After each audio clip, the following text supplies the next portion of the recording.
watercolor newbies? Don't worry, I'm newbie too. We can improve together. Are you ready to take your art to next level?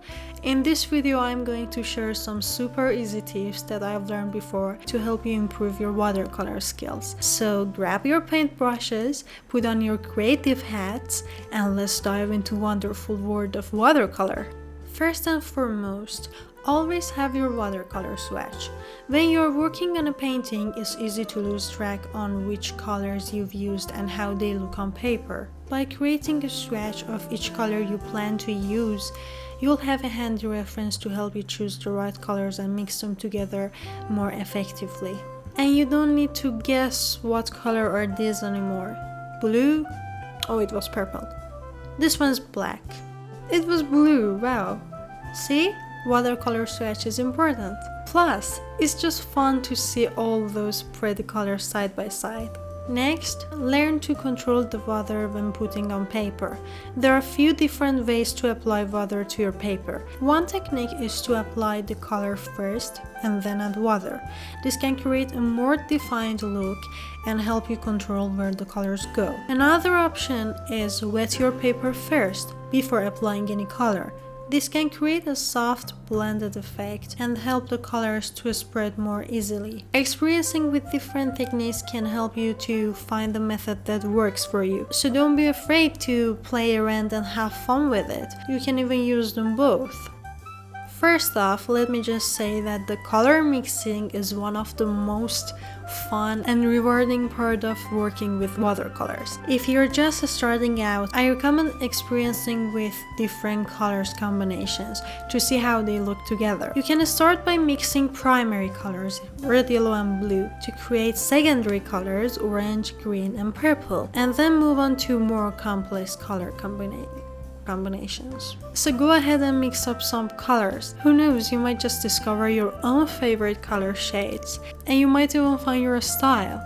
To make things easier for you, I've actually put together a Pinterest board that contains a bunch of different color harmonies for you to practice from.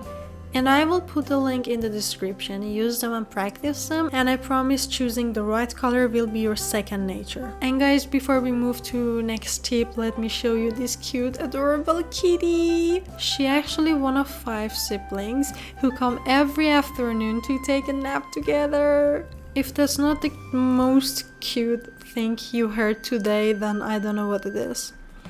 And I poured milk for them, but they didn't eat, and that's so sad. Number 4. Photoshop.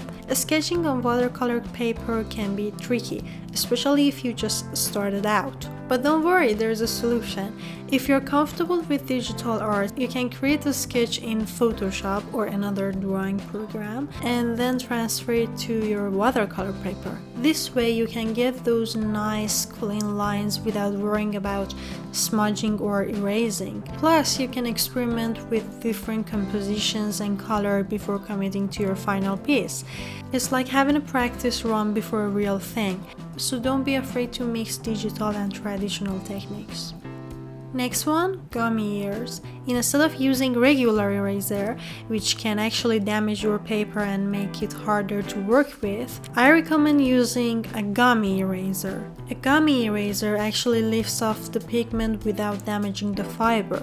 That means you can make corrections without worrying about leaving a smudge behind. So if you're struggling with messy eraser marks and ruined paper, give a gummy eraser a try.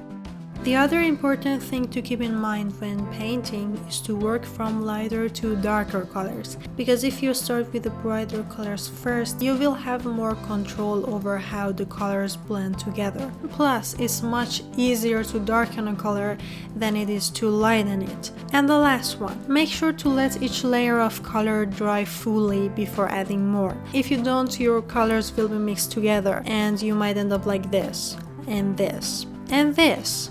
So take your time and wait for each layer to dry before moving on, and your final result will be much better. Okay guys, that was it. Remember, practice makes perfect. So keep experimenting and trying new things, and as a little bonus, I'll leave you with this adorable kitty who's finally getting to drink his milk. And thanks again for watching, and I will see you in the next video. Bye!